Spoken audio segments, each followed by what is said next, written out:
নমো বিষ্ণুপদয়ে কৃষ্ণপ্রেষ্টায় ভূতলে শ্রীমতে ভক্তিবেদান্তে স্বামিনেতে নামিনে নমস্তে সরস্বতী দেবে গৌরবাণী পচারিণে নির্বিশেষে শূন্যবাদী দেশে তারিণে। জয় শ্রীল স্বামী বরবাদ কি জয়। আজকে এখানটে বলবো যে ভগবত ধামের বর্ণনা। তাই তৃতীয় শ্লোকে অনুবাদে কি বলছেন, ভাগ্যবান দেবতারা বললেন, হে মহান, এই অন্ধকার যা আমাদের উদ্বেগের কারণ হয়েছে তা আপনি দেখুন। আপনি এই অন্ধকারের কারণ জানেন। যেহেতু কালের প্রভাব আপনাকে স্পর্শ করতে পারে না, তাই আপনার কাছে কিছুই অজ্ঞানতা নেই। তাৎপর্য এখানটি শ্রীল স্বামী বড়ুয়া সুন্দরভাবে ব্যাখ্যা করেছেন। বর্মাকে এখানে বিভু বা ভগবান বলে সম্বোধন করা হয়েছে, যিনি হচ্ছেন জড় জগতের ভগবানের রজগুণের অবতার।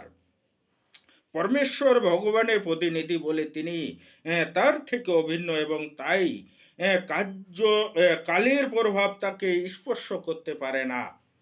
কালের প্রভাব যা অতীত, বর্তমান ও ভবিষ্যৎ রূপে প্রকাশিত হয়, তা বর্মা ও অন্যান্য দেবতাদের মতো মহান ব্যক্তিদের স্পর্শ করতে পারে না। কখনো দেবতারা এবং যে সমস্ত মহিষী এই প্রকার পূর্ণতা লাভ করেছেন, তাদের বলা হয় ত্রিকালজ্ঞ।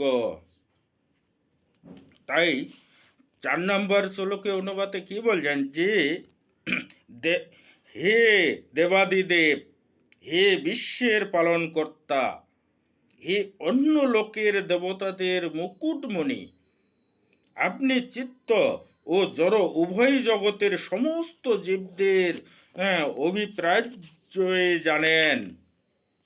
এখানটার তাৎপর্য শ্রীল স্বামীপ্রভাত সুন্দরভাবে ব্যাখ্যা করেছেন। বর্মা যেহেতু পরমেশ্বর ভগবানের প্রাজ্য সমকক্ষ, তাই এখানে তাকে দেবতা দেবতাদেরও দেবতা বলে সম্বোধন করা হয়েছে।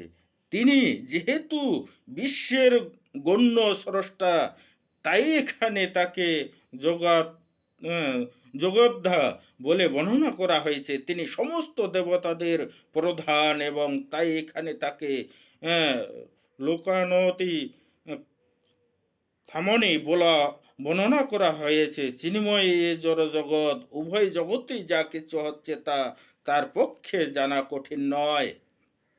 তিনি প্রত্যেক হৃদয় প্রত্যেকের অভিন্ন জানেন। তাই তাকে অনুরোধ করা হয়েছিল সে ঘটনাকে ব্যাখ্যা করার জন্য। কে দ্বিতীয় গর্ব সমগ্র বিশ্ব জুড়ে এই প্রকার উৎকণ্ঠার কারণ হয়েছিল।